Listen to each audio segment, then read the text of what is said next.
Bonjour à tous, j'espère que vous allez bien. Vous avez choisi l'analyse de fait aujourd'hui, c'est ce qu'on va faire. Je vous rappelle, vous avez la possibilité de voter entre Hype et Doge pour la prochaine analyse de demain. Le commentaire qui amènera le plus gagnera l'analyse. Également, n'hésitez pas à me proposer d'autres coins que je pourrais analyser. Je vous rappelle que nos algorithmes sont toujours disponibles. Vous avez tous les résultats dans le Discord, dans les résultats hebdomadaires. Ce sont des algorithmes 100% automatisés, gratuits. Vous conservez 100% des gains. Vous avez tous les résultats avec transparence. Plus 5,31 R sur les stratégies SPT, donc sur l'algo SPT la semaine dernière. Également, à peu près ici, 21 TP sur la stratégie LIM. Et il y a 2 semaines, 6,15 R sur la stratégie SPT et à peu près 36 TP, enfin, c'est pas à peu près, c'est 36 TP sur l'algorithme LIM. Pour les obtenir, c'est simple, c'est le premier lien en commentaire épinglé. Ça vous ramène sur cette page. Vous avez juste à cliquer sur le premier lien ici et vous vous inscrivez sur BitGet via notre lien partenaire. Passez bien via ce lien, sinon ça ne marchera pas.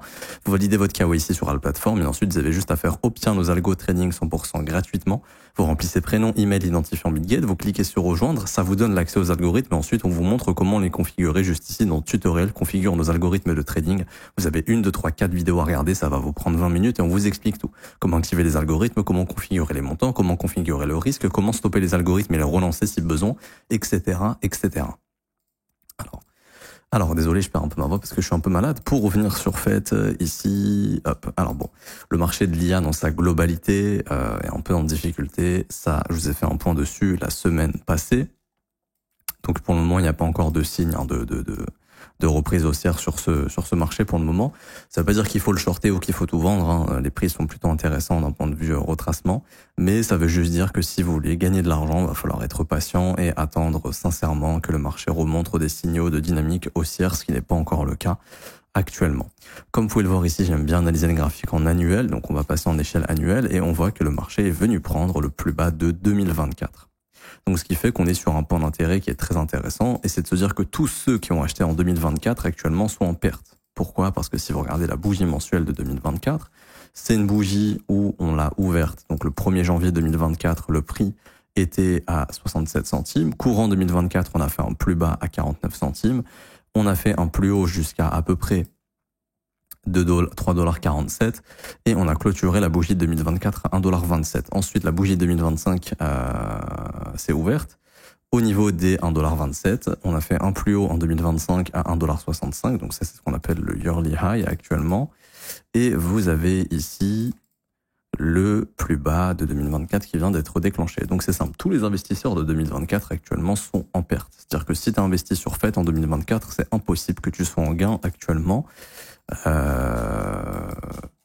Enfin, très peu probable, parce que le plus bas de 2024, 50 centimes, on a 52, donc il y a peut-être 0,02% des gens qui ont investi en 2024 qui sont en gain.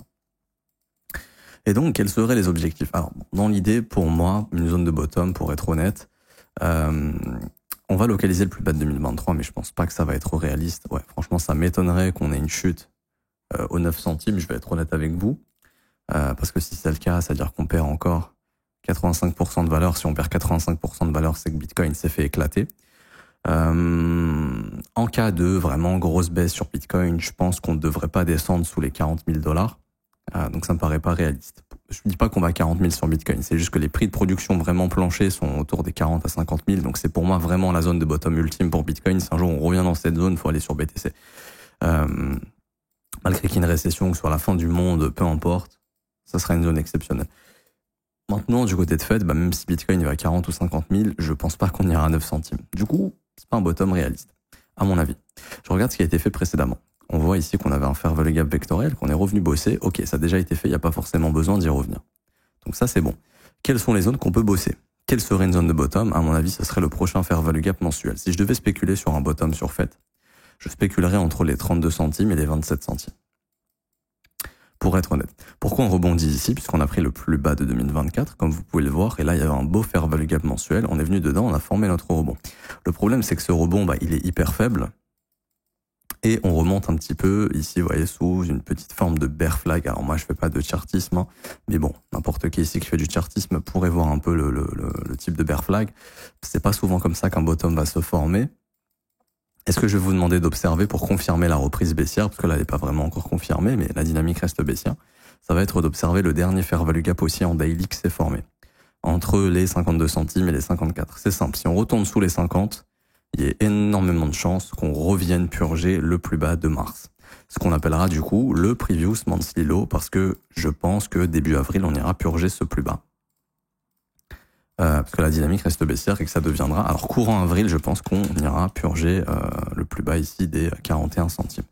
Ça reste des zones qui sont intéressantes. Je vais vous montrer des niveaux que le marché vient souvent travailler. Ça, c'est le sommet de 2025. On va le noter. Je pense pas qu'on y reviendra maintenant, mais c'est toujours intéressant de l'avoir en point de repère. Ici, on va noter également le prix d'ouverture de 2025. Alors là, on doit venir au 1er janvier en daily. Ici, ok. 1er janvier, c'était là. Ok, là je vais écrire yearly open. Je vais mettre ça à droite. Ok. Après, je vous mettrai les VWAP, etc. pour que vous puissiez voir un peu où sont bloqués les investisseurs majoritairement. Et avant ça, on parle de retracement. Souvent, le marché vient chercher ce qu'on appelle le retracement, moi j'appelle vraiment le retracement shitcoin 88. Ça veut pas dire que c'est un shitcoin fait. C'est souvent le niveau qu'on atteint sur les altcoins, c'est les 88,6% de retracement. Je vous dirais que 90% des alts atteignent ce ratio. Voilà, ça a été atteint ici au niveau des 44 centimes. Vous voyez que ça a déclenché un rebond. Également, ce que vous voyez ici, c'est qu'on a un fair value gap hebdomadaire qui s'est formé. Ce fair value gap est important. Pourquoi? Parce que pour ceux qui ont vu le mentorship, vous le savez, ce fair value gap est le dernier fair value gap qui nous a ramené sur la prise du plus bas de 2024. Donc c'est ce qui fait que tant qu'il n'est pas cassé, ce qui a le plus de chances d'arriver, c'est soit de la consolidation avant de le casser, ce qui serait un bon signe, ou malheureusement une continuation baissière. Personnellement, je spécule plus sur une continuation baissière pour aller prendre le plus bas de mars, donc sous les 42 centimes, et je pense que ça nous ramènera sur le travail de se faire value gap monthly au complet, donc entre 42 et 39. Et si je devais spéculer sur une zone de bottom, comme je vous disais, personnellement, je pense que ce serait plus entre les 32 et les 28. Du coup, si vous avez des convictions d'en fait, l'idée, c'est de programmer un montant d'investissement et de se dire, OK, dans ces zones de prix, je me positionne et j'attendrai sur du long terme. Ce qu'il va falloir attendre pour qu'un bottom se forme, parce que là, on a quand même une dynamique baissière qui est en place depuis pas mal de temps. Là, il y a une grosse pattern de consolidation, manipulation, expansion. Donc là, il y a une grosse distribution qui s'est formée. Ça ressemble énormément à ce qu'on a fait fin 2021, pour ceux qui s'en souviennent. Il y a beaucoup d'altcoins qui avaient fait ces patterns-là avant de repartir comme ça. Donc là, ça se répète un petit peu. Vous avez en gros Bitcoin en mars qui était à 74 000. Ici, Bitcoin en décembre qui était à 100 000, 110 000 en janvier. Et malheureusement, en fait, lui, ça l'a juste ramené sur un sommet descendant. Donc ça prouve sa faiblesse. Et depuis la cassure de ce creux, parce que là, il y a une cassure avec clôture, on confirme bien cette dynamique baissière pour le moment. Et du coup, ce serait de se dire que si vraiment il y a un gros rebond sur le marché altcoin, etc., grand maximum, on devrait revenir entre 88 et 1,11$ avant de repartir à la baisse. Ça reste une zone que vous devez observer, à mon avis. Mais là, pour le moment, si on se fait déjà rejeter dans ce fair value gap weekly, si on clôture à l'intérieur de la dernière bougie baissière, ça sent la continuation baissière, malheureusement. Et du coup, je vous montre un petit peu où sont les investisseurs. Alors, je vais vous mettre plusieurs VWAP, pour moi des VWAP qui font sens. La première VWAP, c'est celle du 5 août. Ok. La deuxième VWAP, c'est celle de l'élection de Trump. Donc le low ici du 4 novembre, au même endroit. Vous avez aussi pour moi ce qui fait sens depuis octobre 2023, parce que c'est à partir de ce moment-là, et tout se met au même endroit, c'est à partir de ce moment-là qu'on a eu beaucoup d'investisseurs qui ont commencé à re-rentrer dans le marché, et je vous dirais à partir de cette phase haussière où ça a commencé à vraiment FOMO. Donc là, en fait, on a à peu près les niveaux de prix où les investisseurs sur Fed sont positionnés et sont en perte. Et on le voit en fait sur le graphique, que c'est une zone qu'on a bossé pendant très longtemps. Si je vous prends ici toute la zone où on a nos VWAP, si on voit sur le price action, on voit vraiment qu'il y a eu ici une sorte de positionnement d'investisseurs et que ces investisseurs sont en perte. Donc c'est pour ça que si jamais le prix vient, et pour l'instant c'est pas gagné, mais si jamais le prix revient bosser ce fair value gap, à mon avis ça sera une zone de sommet pour aller plus bas derrière. Pourquoi? Parce que là vous avez énormément d'investisseurs qui sont bloqués. Et généralement, ce que font les gens vendent pas. C'est-à-dire que là, actuellement, la moyenne, on va prendre la moyenne, donc je dirais à peu près par là. Actuellement, les investisseurs sur Fed sont en perte de 60%. Au plus bas, ils étaient en perte de 68%. Même si le marché vient leur offrir une porte de sortir entre 33 et 17% de baisse, ils la prendront pas parce que ils ont holdé pendant très très longtemps. Et ils ont pas envie de comment dirais-je, ils ont vraiment pas envie de vendre à perte en fait. Si tu hold pendant des mois et des mois avec le marché vient juste t'offrir la possibilité de sortir en moins 20 ou moins 25 au lieu de moins 70, moins 60, les gens généralement prennent pas cette opportunité. Et ensuite, ce qui se passe, c'est très souvent une phase de capitulation, et la capitulation, elle se fait sous deux formes, soit une capitulation sur le prix, soit une capitulation sur le temps, et c'est ce qu'on a eu au cycle précédent. On a eu une capitulation sur le prix avec une chute très agressive, ici en 54 centimes jusqu'à 6 centimes en l'espace de quelques semaines. Et ensuite, on a eu la capitulation sur le temps avec une dernière prise de liquidité ici sur le crack FTX, où là, il y a dû avoir la capitulation sur le prix encore. Donc ensuite, gros range, cassure, et ensuite, nouvelle consolidation, capitulation dans le temps avant de remonter. Et si vous regardez, si je vous mets les mêmes VWAP qu'à l'époque, donc par exemple, je vous prends novembre 2020, je vous prends juin 2021, et je vous prends, moi je dirais qu'à partir de septembre-octobre, ça avait pas mal commencé à refomo. Et je vous prends même depuis le bottom Covid. Voilà. À partir de ce moment, on est venu sous les VWAP. On a été dans cette capitulation, premièrement sur le prix, ensuite dans le temps. Et il a fallu attendre très longtemps pour que les investisseurs reviennent à break-even. Ok. Donc la plupart des investisseurs étaient à break-even, mais je pense que la plupart ont vendu sur le crack FTX. Donc ça, c'était probablement le point de capitulation ultime, où ont vendu pendant cette phase de consolidation. Les gens se sont dit que leur argent était perdu à jamais. Et ensuite, vous avez la nouvelle phase haussière et le marché qui renvoie à la hausse. Donc ça pourrait se répéter comme ça. C'est-à-dire que là, la plupart des investisseurs de ce cycle, donc du mouvement 2024, sont en perte. Si je prends les VWAP actuellement, depuis les bottom Covid 2020, beaucoup d'investisseurs aussi qui seraient encore exposés, qui n'avaient pas pris leur profit, des fois ça arrive, commenceraient à être en perte également. Donc là, c'est ce qui fait qu'on irait chercher la capitulation sur le prix et dans le temps avec une grosse conso, et c'est cette conso qu'il faudra acheter si vous avez des convictions sur fait.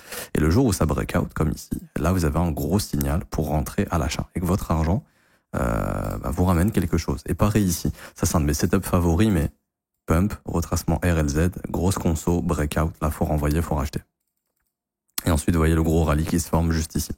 Donc voilà, pour moi, ce qui a le plus de chances d'arriver, des rebonds qui échouent pour former soit de la consolidation, donc en gros quelque chose comme ça, soit malheureusement une continuation baissière pour aller purger la zone que je vous ai indiquée entre les 33 centimes et les 25 centimes, ce serait une bonne zone. Mais quoi qu'il en soit, le plus important, c'est pas forcément le prix, les unités. Non, c'est ce que dessine le prix, ok? C'est pas le prix en lui-même, $1, 50 centimes ou autre. Non, c'est cacher les échelles de prix ici, vous les regardez pas.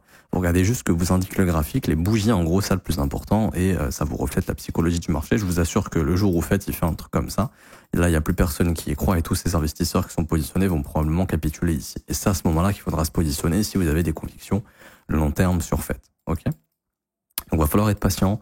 Le graphique, il n'est pas du tout en train d'annoncer to the moon, all season, comme on l'entend partout sur les réseaux. Vous inquiétez pas, il y a l'all season qui arrive, c'est du bullshit. Il n'y a aucune all season pour le moment. Si vous regardez les graphiques des altcoins, des rebonds, oui, mais all season, non. La politique monétaire n'est pas encore favorable à une all season, puisque la Fed n'est pas prête à relancer un QE tout de suite. On entend parler de QE sur les réseaux, c'est pas vrai. Il y a un ralentissement du QT. C'est une chose qui est différente. Les taux d'intérêt restent élevés. La Fed ne peut pas relancer un QE. Ça leur coûterait beaucoup trop cher.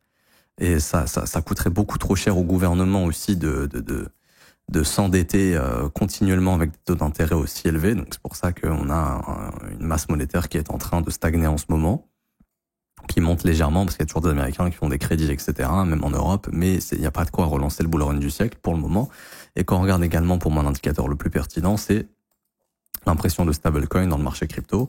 On voit que pour le moment, l'impression de stablecoin, elle n'est pas waouh. Et donc tout ça indique que pour le moment, une reprise de bull run imminente n'est pas probable, sachant qu'on est dans un marché, je le redis depuis plusieurs vidéos, un marché dans lequel il y a que des holders à perte. C'est-à-dire que là, actuellement, par exemple sur FET, je dirais, il y a peut-être 5% de holders qui sont en gain. Les 95% de holders sont perdants. Donc qui va venir sauver ces 95% de perdants? Personne, ça n'a pas de sens. Les institutions vont pas acheter les prix de vente des retails, ça n'a pas de sens. On est bien d'accord. Du coup, ce qui a le plus de chances d'arriver, c'est une énorme capitulation, pas forcément grosse baisse, mais dans le temps, c'est-à-dire une longue consolidation, comme on l'a eu ici, où là, de juin 2023 jusqu'à octobre 2023, il se passe plus rien, donc les gens vendent.